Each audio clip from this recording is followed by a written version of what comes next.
Everyone, Mecha-san here with another Power Rangers related video here. Like I mentioned in my previous video with Watch Mojo, this is Looper's most terrible thing the Power Rangers have ever done.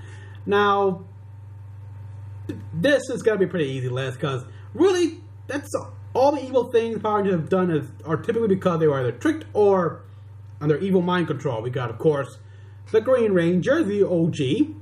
He's done some bad things. The Thunder Ninja Rangers from Ninja Storm, they were lied to. The White Dino Thunder Ranger, which, you know, Gem, making him do evil stuff. The Titanium Ranger. Just so many to choose from. Let's just see. Okay, let's just see here. Oh, of course, let's not forget the A Squad from SPD. Traitors. And now, when you look back on the original Power Rangers, it may be surprising that the show ever attracted any controversy. It was charmingly goofy, and it starred a bunch of kids who were basically the biggest nerds in the world, whether they knew it or not. Teenagers with attitude. After the show became a hit, American parents complained to the FCC, claiming that the show was too violent for children, while Canadian adults got Power Rangers removed from the airwaves on multiple networks. Retarded. If only they knew. While Power Rangers fight scenes look relatively tame by today's standards, the Rangers themselves aren't the squeaky clean heroes that everybody thinks they are. Sure, the galaxy needs saving, but are these delinquents really the best ones to do it? We're not so sure. Yes. Red Ranger, gambling addict. Things started going south for the Rangers as early as the second Red Ranger, Rocky, who decided that saving the world wasn't nearly as important as playing with a pachinko machine. A what machine? A pachinko machine. In the episode, Rocky just wants to have fun. Ernie installs a pachinko machine in the Angel Grove Youth Center, not understanding that it's basically an addictive gambling device. Rocky is immediately hooked. Lord Zed picks up on Rocky's fascination and curses the teen, making him obsessed with the thing, causing him to forsake his monster fighting responsibilities. It was an evil curse by Lord Zed, so not really his fault. I don't see a problem. Eventually, Rocky's gambling problem ends in tragedy, as he and all of the other Rangers are transformed into pachinko balls by one of Lord Zed's pachinko monsters. One of pachinko monsters? I'll bet he knows how to have fun. Alpha manages to reverse the spell, restores Rocky and his teammates to their regular forms, and Rocky kicks his addiction in the aftermath, much to Ernie's dismay. The Racist Ranger. If you're attacked by horrible monsters every few days and still take the time to understand the heart inside of those monsters, that's when you're a true hero. But Time Force's Quantum Ranger and resident jerkbag Eric Myers didn't get the memo. There's a fine line between lovable rogue and space racist, and Eric crosses it in the episode Trip Takes a Stand. Like he normally does, the villainous Rancic employs a criminal mutant to help him destroy the Power Rangers, except the creature he frees, Notakun, has absolutely no interest in fighting. Notakun's terrible crime, stealing veggies to feed his family. I'm not a violent mutant. I was only put in jail for petty theft. Petty theft? Yes. That doesn't stop the Quantum Ranger from trying to kill Notakun and anyone who's protecting him. In this case, that means sucker-punching Power Rangers. The Quantum Ranger doesn't care about Notakun's minor crimes. Notakun is a mutant, and just too weird-looking to possibly be nice. You think they deserve the same justice we do? Why? Wow. They're not even human. Look at him. He's a freak.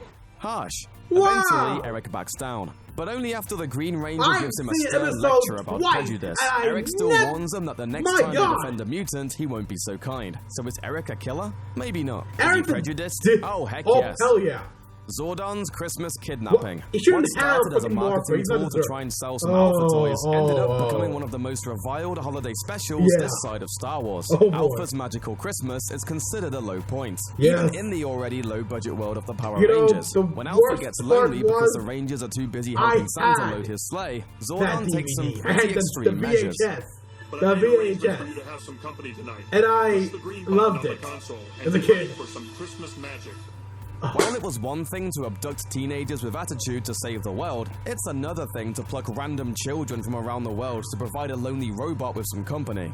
To their credit, the kids put on pretty brave faces, especially considering that they were just abducted by a head in a tube. But as Alpha's magical Christmas moves along, the cracks start to show. The youth's performance of I'll Be Home for Christmas is a pretty clear indication that they'd rather be anywhere else. Like, say home. They're out of the command center as soon as Zordon mercifully opens a portal, and viewers are left hoping that they have a big box of therapy waiting for them under the tree. Rita Repulsa's repulsive love potion. While Lord Zed is taking a brief nap to recharge, which he has to do every 100 years, the evil Rita Repulsa escapes from exile. With her opposition out of commission, she decides to whip up a love potion to bend Zed to her will. Not so much because she has the hots for Zed's well-developed bod and completely exposed brain, but because she thinks that, with Zed by her side, she'll finally be able to destroy the Power Rangers and control the universe. That is true, the but boundary that separates science and magic is pretty flexible really in Power Rangers, but it's clear that her marriage is based on a drug-fueled deception. Which the potion doesn't work quite as well as Rita hopes,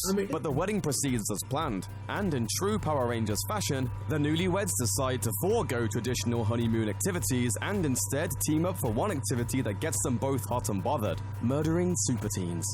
The Navy Rangers' friendly fire. There we go. The Power Rangers spend a lot of time under mind control, but Power Rangers Ninja Storm's I Love Lothar episode is a particularly egregious example, and not just because it comes back to more creepy love potions. While Ninja Storm's big bad Lothar is busy starring in a family sitcom that also happens to brainwash teenage girls into falling in love with him, a totally separate love spell messes with the ranks of Rangers. Blake, the Navy Thunder Ranger, and Cam, the Green Samurai Ranger, spend the episode lusting after their teammates Tori, and by the end, they're just straight up fighting each other. But that's not what makes the episode so creepy. Tori's not into it, magic spell or not, and has to forcefully tell both of them to back off numerous times. Blake has a crush on Tori before the love spell hits, so you can't chalk his aggressive, stalkery behavior up to drugs or spells or dehydration. That's just, you know, how he is. Maybe that's the kind of thing that happens when you cram a whole bunch of weirdly aggressive teenagers into a small space.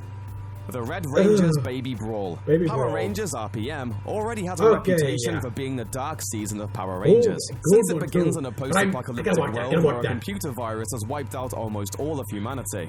It gets even more morose in the episode Ranger Red, which begins with the most memorable fight scene in Rangers history.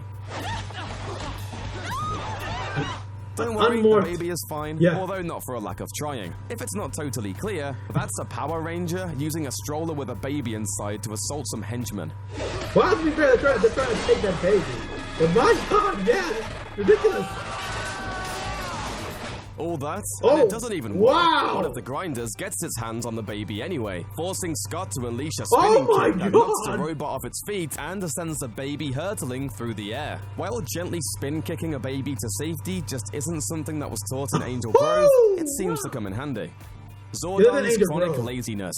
Real Power Rangers fans know that Countdown to Destruction, the finale of Power Rangers in Space, was supposed to be the very end of the Power Rangers franchise, wrapping up pretty much every plot thread that the show introduced up to that point. In the episode's action-packed conclusion, the Red Ranger Andros and his team fight to save the universe from the United Alliance of Evil, an organization formed by every villain in Power Rangers history. In order to stop the Alliance's forces, Andros is forced to kill Zordon by breaking his tube, which sends an energy wave across the galaxy that turns most of the monsters into bad Photoshop filters, transforms a few more into yuppies, and wipes out all alien threats for good. Demon Talk, But if Zordon had that kind of power all along, why didn't he use it? That would be better than tracking down teenagers and forcing them to put their lives in danger to fight off monsters, aliens, and all other kinds of nasty creatures, right? Zordon even admits that only he has the power to really fix, well, anything. Shatter my energy tube. No! Only the good energy from my tube can destroy the forces of evil.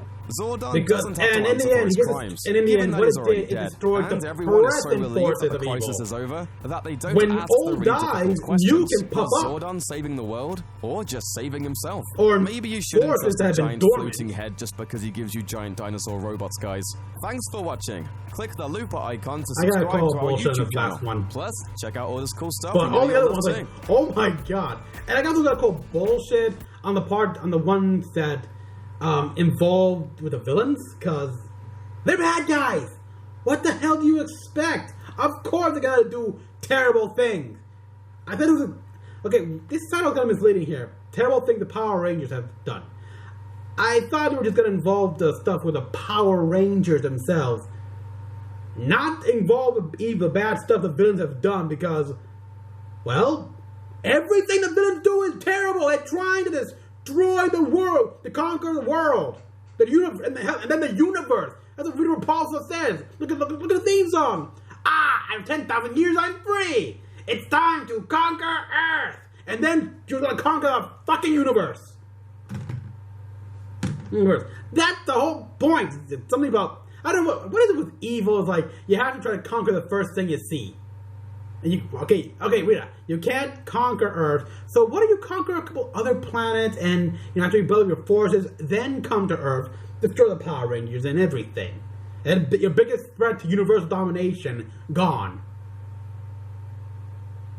But villains tend to have a one-track mind, so whatever. But, yes! It's like, she used a love potion, okay, and then the bad guys did all this other mind control stuff.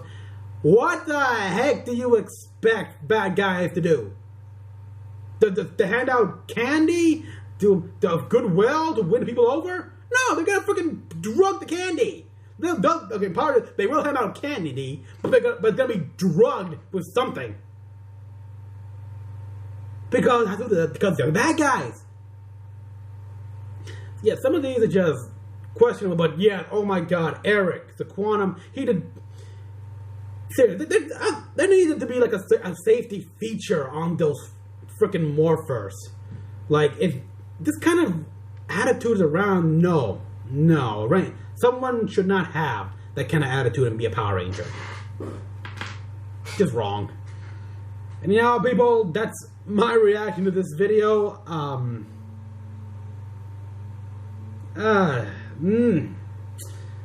Seriously, what were you thinking? If you're gonna put terrible things, don't put the villains here, because everything they do is supposed to be terrible in some fashion or another. The pachinko machine, it wasn't really Rocky that was addictive. It was not his own addiction. It was freaking fueled by Lord Zed's evil magic spell.